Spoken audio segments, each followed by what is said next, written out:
जब अंधकार परी रानी परी का पीछा कर रही थी, तभी रानी परी धरती लोक के एक गहरे जंगल में आ पहुंचती है। कमल कली को अंधकार परी से बचाने के लिए मुझे कुछ दिनों के लिए पृथ्वी लोक में ही छिपकर रहना होगा।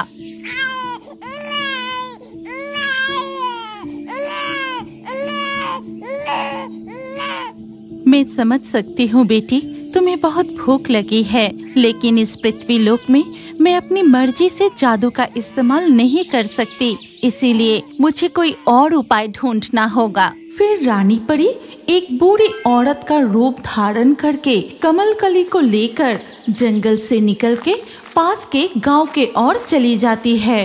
इसके बाद ये कहते ही वो अपनी जादुई छड़ी से परियों पर हमला करती है और ये लड़ाई कुछ देर तक चलती रही। लेकिन उस समय अंधकार परी सभी परियों के सामने टिक नहीं पाती। आखिर में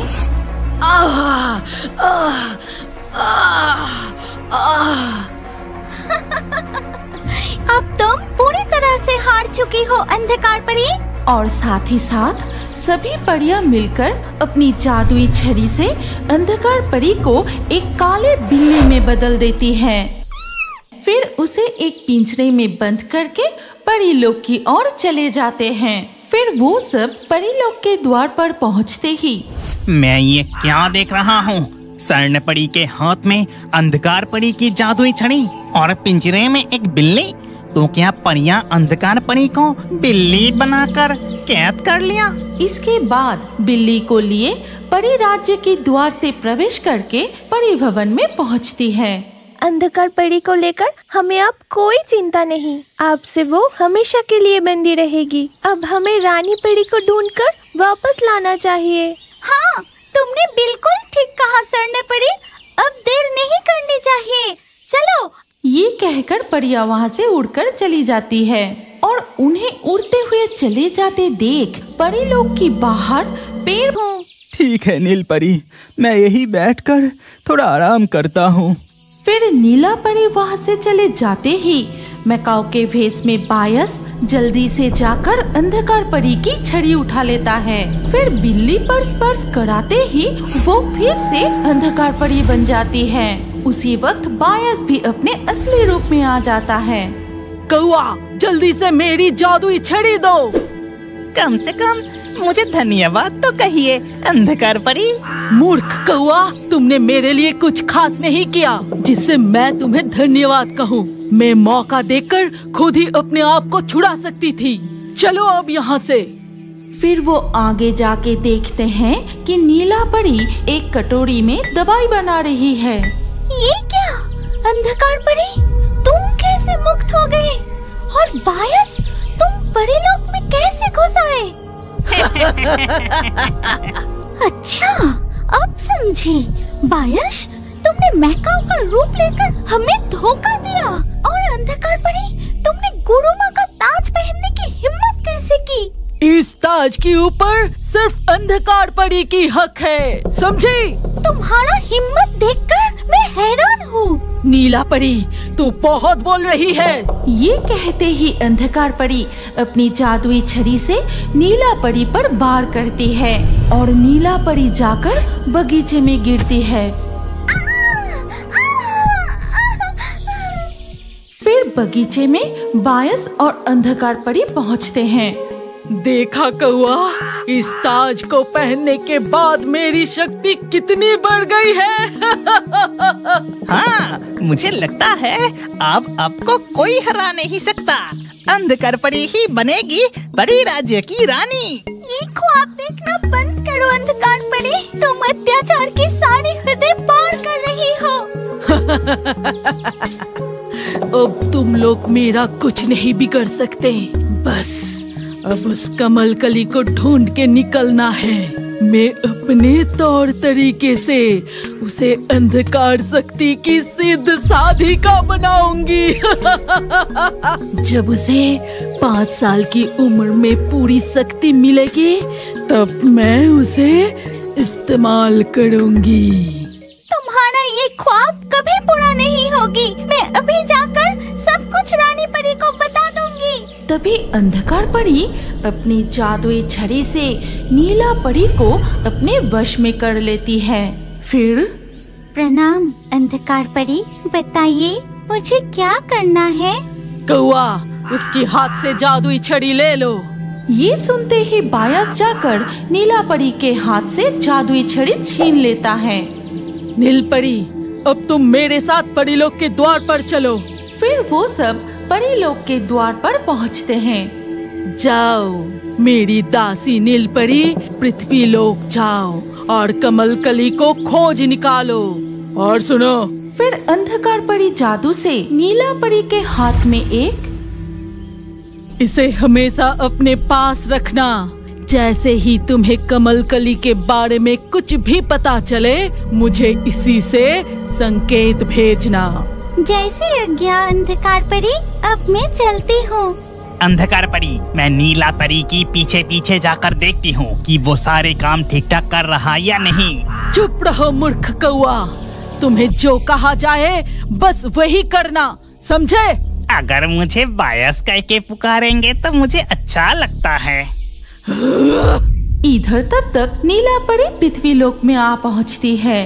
मेरे मालकिन अंधकार परी के आदेश अनुसार मुझे कमल कली को हर हाल में ढूंढना ही होगा। मुझे अभी परी रूप छोड़कर इंसानी रूप धारण करना पड़ेगा। ये कहते हुए नीला परी एक गुड़िया बेचने वाली के भेष में वो पृथ्वीलोक की चारों तरफ घूम घूम के कमल कली की तलाश करने लगती है।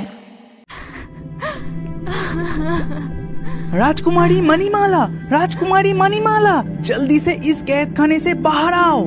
रत्न कुमार, तुम आ गए। मैं जानती थी कि तुम आओगे, लेकिन राजकुमार, अगर किसी ने तुम्हें यहाँ देख लिया तो तुम्हारे लिए बहुत बड़ा खतरा हो जाएगा। नहीं, कोई हमें देख नहीं पाएगा। हम जादुई मोती के मदद से अपनी रूप बदलकर यहाँ से भाग जाएंगे। इसके बाद रत्न कुमार एक जादुई मोती मणिमाला को देते हैं और एक जादुई मोती अपने पास रखते हैं। मणिमाला, अब तुम जो रूप धारण करना चाहती हो मन ही मन कहो। तुरंत ही मणिमाला एक लाल मछली में बदल जाती है। फिर रत्न कुमार भी एक पीली मछली का रूप धारण करते हैं। और देर मत करो मणिमाला, अब तुम मुझे अनुसरण करते हुए मेरे पीछे पीछे आओ। ये कहकर पीली मछली रूपी रत्न कुमार आगे आगे जाते हैं और उन्हें अनुसरण करते हुए पीछे पीछे जाती है लाल मछली रूपी मणिमाला। लेकिन कुछ दूर जाते ही इस उत्तर जल राज्य में ऐसी लाल और पीली मछली तो मैंने कभी नहीं देखी। मुझे इस घटना के बारे में जल रानी को अभी बताना पड़ेगा। इसके बाद नागराज जल रानी के पास जाकर लाल और पीली मछली के बारे में बताने लगते हैं। लाल और पीली मछली उत्तर जल राज्य में, और वो तेजी से कारागार की तरफ से जा रही थी। मुक्तमाला, राजकुमार कहाँ है? क्यों? वो तो अपने विश्राम कक्ष में ही होंगे। नागराज, मेरे साथ आओ, मत्स्य कुमार के विश्राम कक्ष में जाकर देखते हैं। इसके बाद वो मत्स्य कुमार के विश्राम कक्ष की ओर बढ़ते हैं। इधर मणिमाला और रत्न कुमार जल देवता के पास पहुँच के अपने अपने असली रूप में आते हैं। क्या हुआ जलकन्या मणिमाला, ऐसे छद्मवेश में मेरे पास? इसके बाद जलकन्या मणिमाला जल देवता को सारी घटना बताने लगी। हे जलदेव, अब तो आप सब कुछ जान चुके हैं। आप ही कहिए कि हमें अब क्या करना चाहिए। ये सारी घटना सुनने के बाद मेरा मानना है कि तुम दोनों को अभी शादी कर लेना चाहिए। हमारे जल राज्य के नियम अनुसार एक बार विवाह हो जाए तो उस बंधन को कोई नहीं तोड़ सकता। ये सुनकर मणिमाला और रत्न कुमार बहुत खुश हो जाते हैं। अब और देर मत करो, तुम दोनों की विवाह के लिए सीपियों की माला तैयार करो और मैं शंख को ले आता हूँ। रिवाज के अनुसार शुभ शंख के ध्वनि के साथ ही तुम्हारा विवाह संपन्न होगा। ये कहकर जलदेव वहाँ से चले जाते हैं। फिर मणिमाला और रत्न कुमार सीपी के माला तैयार करने के लिए समुंदर की गहराइयों में जाते हैं। और उधर तब नागराज, ये क्या, विश्राम कक्ष तो खाली है, रत्न कुमार कहाँ गए? मुक्तमाला, तुम पूरा दिन कहाँ थी? मैंने तुम्हें रत्न कुमार की देखभाल करने की जिम्मेदारी सौंपी थी। मैं तो खुद को और सुंदर बना रही थी। जल कुमार तो अपने विश्राम कक्ष में ही थे। चुप रहो, तुम कुछ मत बोलो। सब मेरे साथ कारागार की ओर चलो। ये कहकर मत्स्य रानी सभी को लेकर कारागार की ओर जाती है और वहाँ पहुँच के मैंने जो सोचा था वही हुआ।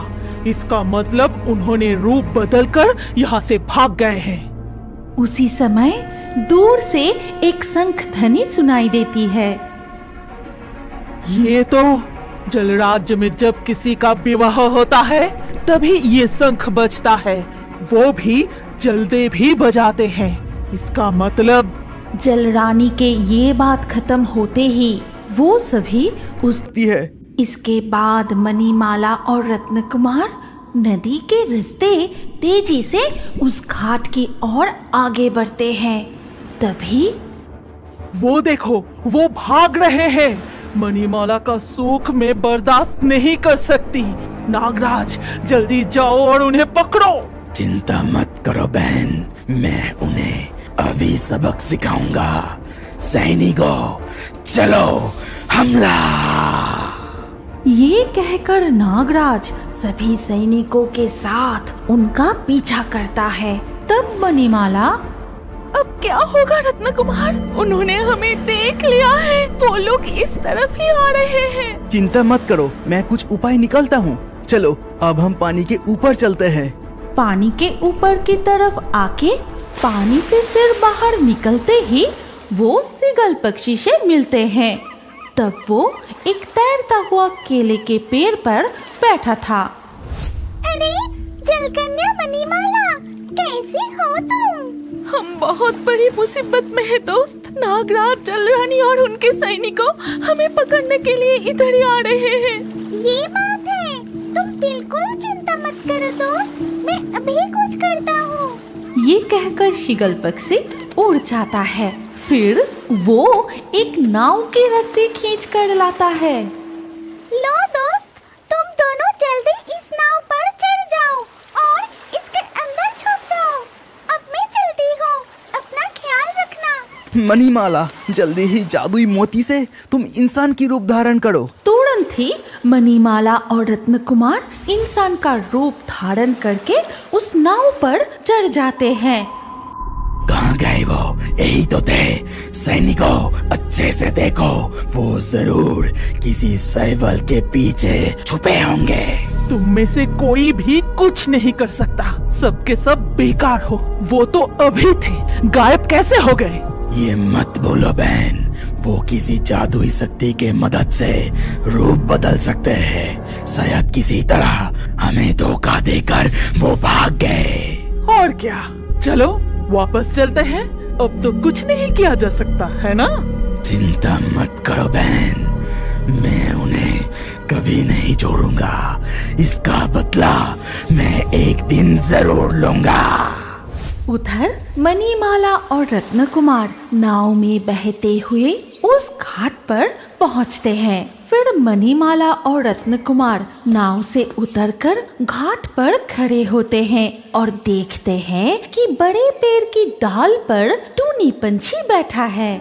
प्रणाम टूनी चिड़िया, जलदेव ने हमें तुम्हारे बारे में सब कुछ बताया और कहा कि प्रकृति देवी तक पहुंचने का रास्ता तुमसे पूछ ले। तुम्हें जलदेव के बारे में कैसे पता और तुम्हारा परिचय क्या है? मैं उत्तर जल राज्य की राजकुमारी मणिमाला हूँ और ये दक्षिण जल राज्य के राजकुमार रत्न कुमार है। बड़ी मुसीबत में पड़कर हमें इंसान का रूप धारण करके जल राज्य छोड़कर भागना पड़ा। इसके बाद मणिमाला टूनी पंछी को सारी घटना बताती है और सब कुछ सुनने के बाद टूनी कहता है, अरे ये तो बहुत भयानक घटना है। मैं अभी तुम्हें प्रकृति देवी का पता बताता हूँ।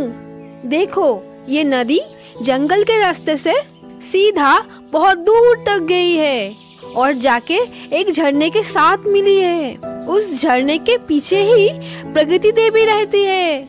बहुत धन्यवाद टूनी चिड़िया, अब हम चलते हैं। लेकिन इंसानी रूप में पैदल जाने पर जंगल के जानवर आक्रमण कर सकता है। ठीक है, हम रूप बदलकर पंछी के रूप में वहाँ जाएंगे। इसके बाद रत्न कुमार और मणिमाला जादुई मोती की मदद से लाल और पीली पंछी का रूप धारण करके नदी के रास्ते से उड़ते हुए प्रकृति देवी के पास पहुंचते हैं। फिर वो प्रकृति देवी के सामने बैठकर सारी बात बताते हैं और सब कुछ सुनने के बाद प्रकृति देवी कहती है, अब कोई डर नहीं बच्च, अब तुम मेरे पास आ गए हो तो कोई भी दुश्मन तुम्हारा कुछ नहीं बिगाड़ सकता।